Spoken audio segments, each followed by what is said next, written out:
क्या आप जानते हैं कि भारत के पास कितना सोना है और ये सारा सोना कहां पर रखा गया है? इस प्रश्न का संदर्भ और इसका उत्तर आगे हम जानेंगे। पहले ये समझना आवश्यक है कि स्वर्ण भंडार क्यों किसी भी देश की अर्थव्यवस्था की रीढ़ होता है। भारतीय संस्कृति में सोने को धार्मिक और सामाजिक परंपराओं से जोड़ा गया है। इसका उद्देश्य है कि हर परिवार अधिक से अधिक सोने का संग्रह अपने पास रखे, जो कठिन समय या आवश्यकता पड़ने पर उनके काम आए। ये एक प्रकार की आर्थिक सुरक्षा है जो पारंपरिक रूप से भारतीय समाज में चली आ रही है। यही बात अंतर्राष्ट्रीय अर्थशास्त्र में भी लागू होती है। जिस देश के पास जितना अधिक सोने का भंडार होगा, वो आर्थिक रूप से उतना ही अधिक सशक्त होगा। उसकी मुद्रा अधिक मजबूत होगी। उदाहरण के लिए, अमेरिका का स्वर्ण भंडार सबसे अधिक लगभग 8,150 टन है। भारत विश्व में चीन के बाद सोने का सबसे बड़ा ग्राहक देश है। भारतीय अर्थव्यवस्था में मजबूती के साथ स्वर्ण भंडार को बढ़ाने का काम भी लगातार जारी है। मई वर्ष 2023 तक भारत के पास कुल लगभग 795 टन सोना था। वर्ष 2018 से 2023 के 5 वर्ष में भारत का स्वर्ण भंडार 40% बढ़ा है। 2021 में कोविड महामारी के दौरान भी भारत ने स्वर्ण भंडार में 6 टन की वृद्धि की। आपको ये जानकर आश्चर्य होगा कि हमारा आधा सोना विदेशों में रखा है। विदेश अर्थात बैंक ऑफ इंग्लैंड और स्विट्जरलैंड के बैंक फॉर इंटरनेशनल सेटलमेंट में ये वो सोना है जो कांग्रेस के शासनकाल में वहां पर रखा गया था। सरकार अब जो नया सोना खरीद रही है, उसका भंडारण भारत में ही रिजर्व बैंक के केंद्रों में किया जा रहा है। तो फिर अब तक भारत का सारा सोना ब्रिटेन और स्विट्जरलैंड में क्यों रखा जा रहा था? क्या भारतीय एजेंसियों के पास उस खजाने को सुरक्षित रखने की क्षमता नहीं थी?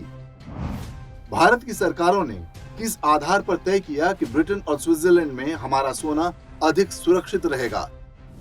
भारत का सोना जिन दोनों बैंकों में रखा गया है, उनका रिकॉर्ड बहुत अच्छा नहीं रहा है। वेनेजुएला के आर्थिक संकट के समय जब वहां की सरकार ने बैंक ऑफ इंग्लैंड में रखा अपना सोना वापस मांगा था, तब उसने इसे लौटाने से मना कर दिया था। माना जाता है कि बैंक ने अमेरिकी सरकार के दबाव में ऐसा किया था ताकि वेनेजुएला पूरी तरह बर्बाद हो जाए।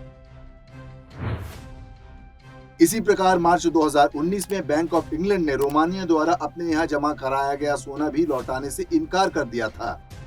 लीबिया के तानाशाह मुअम्मर गद्दाफी ने अपना कई टन सोना बताते हैं कि बैंक ऑफ इंग्लैंड में ही रखा था। उसकी हत्या के बाद ये सोना कहां गया, कोई नहीं जानता। भारत वो देश है जिसका सोना सदियों तक लूटा गया है। जिन औपनिवेशिक शक्तियों ने हमें लूटा, क्या आज हम उन्हीं की तिजोरी में अपना सोना रखकर निश्चिंत हो सकते हैं? क्या गारंटी है कि ये ईसाई देश आने वाले समय में इस स्वर्ण भंडार का दुरुपयोग भारत को ब्लैकमेल करने के लिए नहीं करेंगे? वर्ष 1991 में जब भारत के पास आयात के लिए विदेशी मुद्रा नहीं थी, तब 46 टन सोना इसी बैंक ऑफ इंग्लैंड के पास गिरवी रखना पड़ा था।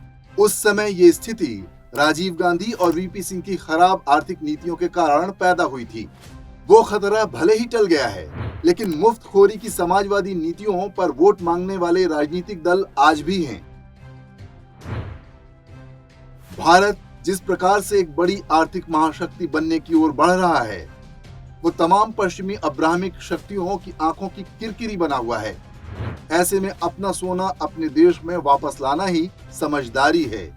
आशा है भारत सरकार और एजेंसियां इस पर ध्यान देंगी।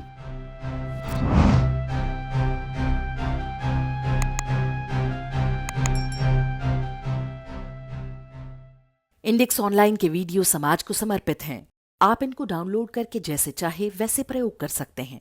चाहे तो आप हमारे टेलीग्राम चैनल से जुड़ सकते हैं। वहां सारे नए पुराने वीडियो आपको मिल जाएंगे। हमारे सोशल मीडिया लिंक हर वीडियो के डिस्क्रिप्शन में होते हैं। हमारा एकमात्र उद्देश्य हिंदू समाज को जागृत और एकजुट करना है। इसमें सहभागी बने। धन्यवाद।